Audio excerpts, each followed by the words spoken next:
Welcome once again to the Kinda Sorta Maybe Like a Podcast. I am Paul Little. I do a lot of these, not all of them, but I do most of them. And I'm very excited because it is April, and that means it's Winnipeg Comedy Festival time.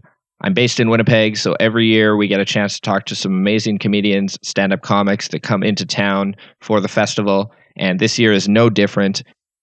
In this episode, I get a chance to talk with Brooke Perrin. She is a very, very funny stand-up comic. She's originally from Calgary, but has lived in Toronto the last number of years and has most recently moved to LA to try her hand at the American market.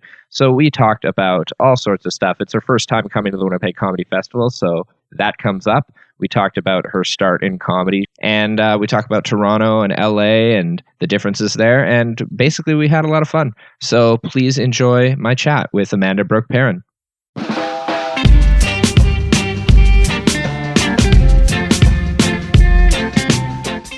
I'm Brooke Perrin, and you're listening to ShowbizMonkeys.com. Around this town, I'm alright. Around this town, I'm alright. I mean, no consequence when you playing with the fire. You started not in stand-up, but with improv and sketch. Yeah. So what originally got you interested in performing with that side of comedy? Oh my gosh. So I did improv in junior high and high school, and then I actually started performing regularly at the Loose Moose in Calgary. Okay, yeah. And which is just the best place. If you live in Calgary or you're ever visiting, they always put on a good show. Yeah, so I really just went from there, and then when it came to post-secondary education, I chose to just work in a comedy club, which frightened my parents quite immensely. But here we are, so it worked out, I guess, hopefully. At what point did you start doing stand-up then? So I started pretty much right out of high school. I was 19 when I started doing stand-up. So, yeah, it's my 10-year anniversary in October. That's almost congratulations. Is disgusting. Thank you. I mean, thank you. It's such a treasure. At what point did you make the move from Calgary to Toronto? So I moved there about 5.5 years ago. I got a job at the Comedy Network. It was sort of like an internship, a paid internship for a summer, and then I fell in love with Toronto and decided to move. And I've always wanted to give Los Angeles a go, and so I finally jumped in last October. The Toronto stand-up scene, once you decided you were going to stay there after doing that paid internship, yeah. How have you noticed over the last few years that scene change? Has there been a lot of change, or has it been pretty much steady, consistent, lots of open mics, lots of stuff happening? The Toronto scene for me has always been this like beautiful, amazing scene of comics it's like a nice balance of pros and newcomers who are just hitting it out of the park. And I think the Winnipeg Festival in particular has really taken a lot of that newer talent on this specifically this year, which is so cool to see because there's so many fresh faces. And I feel like Canada can be sort of behind on giving newer people opportunities, but I think with Just for Laughs and festivals like Winnipeg, you're sort of seeing a turn now. Because like in the States, youth is currency almost. It's like, oh, you're under 30, come on in. But Canada is sort of like, oh, give it 50 years and then we'll invite you over. So it's cool that that's changing. I say that now, but I'm going to be 50 one day, and then they'll just shove me in front of a bus probably. No, at that point you'll be getting every TV spot in Canada ever. Yeah, that's true. I'll be the new Colin Mochrie. Yeah. Colin Mochrie is the best person ever. So just an FYI. So that wouldn't be a bad thing to be the new version of then? No, I would kill someone to be Colin Mochrie. I would kill Colin Mochrie. I'm killing Colin Mochrie. I'm glad we have this recorded for legal purposes. Colin Mochrie wants your back. He's the nicest person ever, but I will kill him. You've done some work with JFL 42. Has that invigorated Toronto in the same way, like giving opportunities to some of the younger up-and-coming comics to work with these more established names? Oh my God, absolutely. Yeah, I was so honored to be a part of the festival, and it's so cool because when you're part of the 42, they also will stick you on other shows with other, American comics that have a larger fan base, which is amazing. So you sort of, and like people in Canada who are fans of American comics don't typically get to see their own homegrown talent perform. So it's amazing. And especially shows like Andy Kindler's alternative show, which is a very specific type of comedy. It's amazing to get the opportunity to perform in front of that audience as well with some of your favorite comics. Oh yeah, absolutely. It's cool how that show has grown from being just in the Montreal Just for Laughs to now going to the other Just for Laughs festivals. It's amazing. And Andy Kindler is one of the best comics alive. He's definitely a comic, but he's such a silly, wonderful human.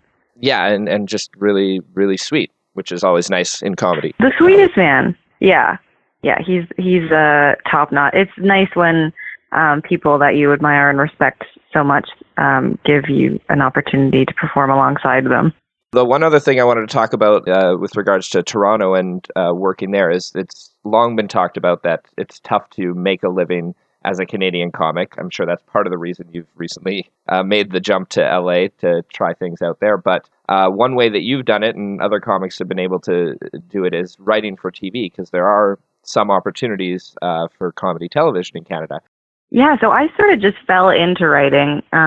Someone, aka Mark McKinney from Kids in the Hall, saw me at the Calgary Comedy Festival. And he passed along my name, and then I hadn't really thought of the writing aspect of things. I had played around with writing a script and stuff, but that's how I got into my first room.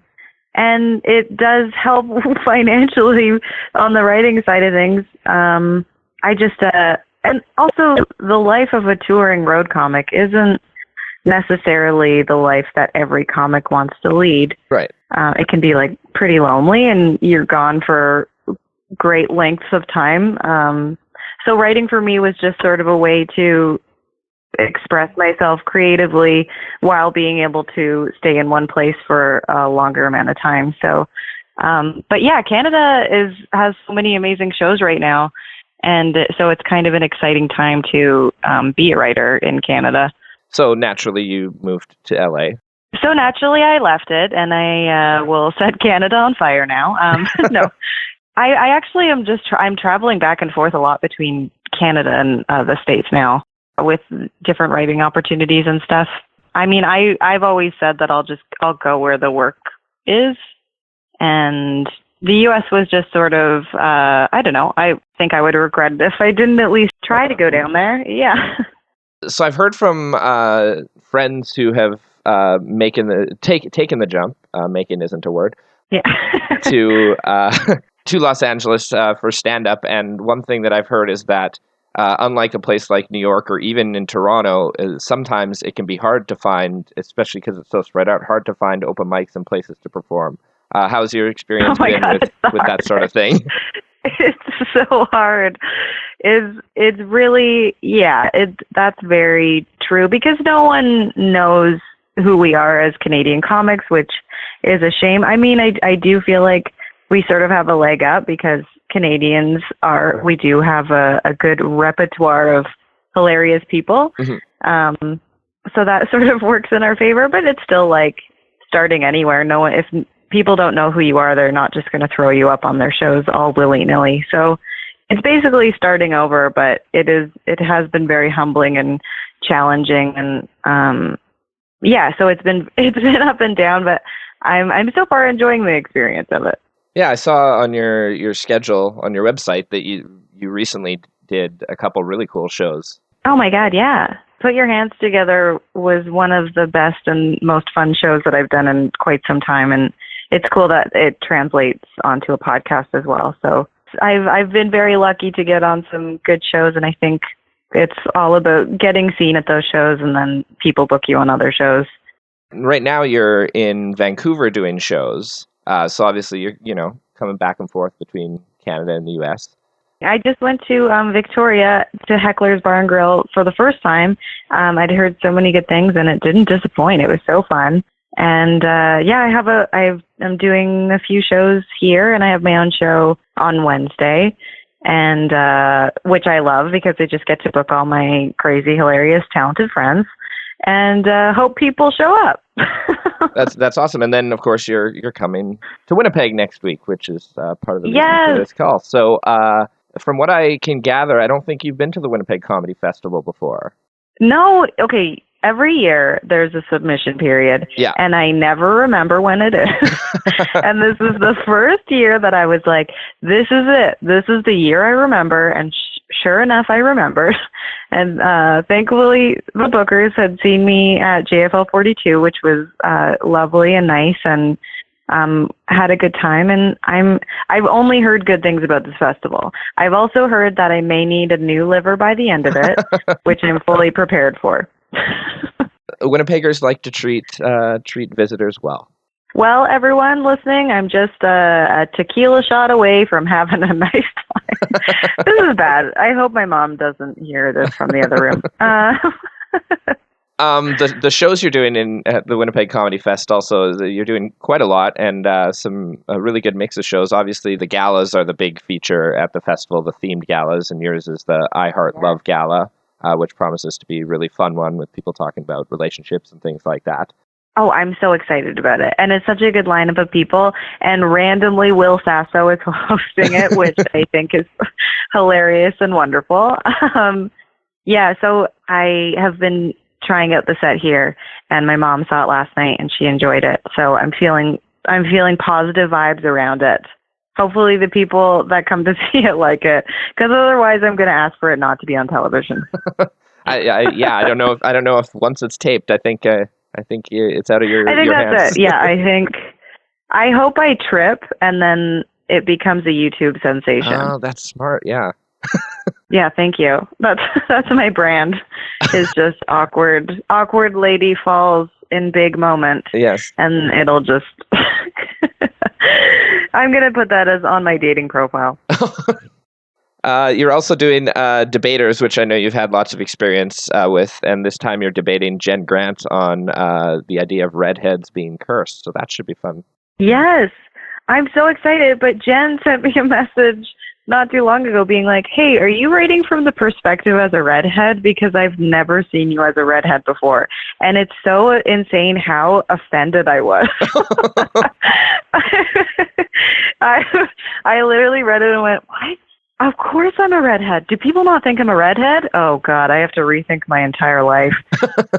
I've lived with red hair my whole life. I feel like I know the struggle, but I also know the perks of it. Yeah, and I guess it's not for, like, Jen is a striking redhead. But I had orange hair as a kid. It's not like I'm all willy-nilly, just dyeing my hair. I'm a natural, legit redhead. Yeah. I mean, luckily, Debaters is on radio, so no one will need to judge while listening to the final product. I know. I was like, I want to get a projector just for the audience, just to compare our red hair, our gingerness. The other cool show you're doing is Alicia Tobin's Come Draw With Me. I'm so excited. I'm in Vancouver right now, and it's such a treat being here because a lot of East Coast comics aren't aware of the talent, just strictly based on like if people can afford to go on tour out east or out west. So I love festivals that sort of lets everyone meet in the middle. It's like comedy camp. Is there anyone coming to the festival that you're particularly looking forward to seeing perform? Oh my God, there's so many. I love Ashley Moffat's going to be there. Very funny lass from Hamilton. Oh God, who else is? Alicia Tobin. So excited to see her. And I think Ivan Decker's going to be there. Yeah. I just saw Jacob Samuel, another Vancouver comic, last night do his set, and it's very funny. There's so many funny people coming. Nathan McIntosh. Oh my God. Nathan McIntosh lives in New York now, and he just did Conan, and he's having a hot year. So I'm very excited to watch Nathan. Yeah, I thought of it as a pretty big coup for Winnipeg. Yeah, man. Oh man, he's so funny. He's another ginger. So deal with that. After the Winnipeg Comedy Festival, what else do you have coming up? Oh God, that's a great question. I might have a writing gig, so it might take me back to Toronto, but nothing is solid yet, which is very fun. Just not knowing. Just not knowing. But everyone can check out my website, AmandaBrookePerrin.com, which I actually update like a real adult professional. Yeah, which is very rare for stand-up comics to do. It never happens. If you go to a comics website, it's usually like, dates coming up in 2007. And then, of course, you're fairly active on social media as well. Oh, yeah. I love Twitter. I'm a big fan of Twitter.com. So follow me, at Brooke Perrin. Add me on Facebook. I'm not afraid of you. ShowbizMonkeys.com. 3 years ago, I was terrible back then. Get ready for the fire this year. Oh, wow. Well, then, yeah, I'll be super impressed. So much fire. Someone call the fire department. Okay, I'm hamming it up. I gotta stop.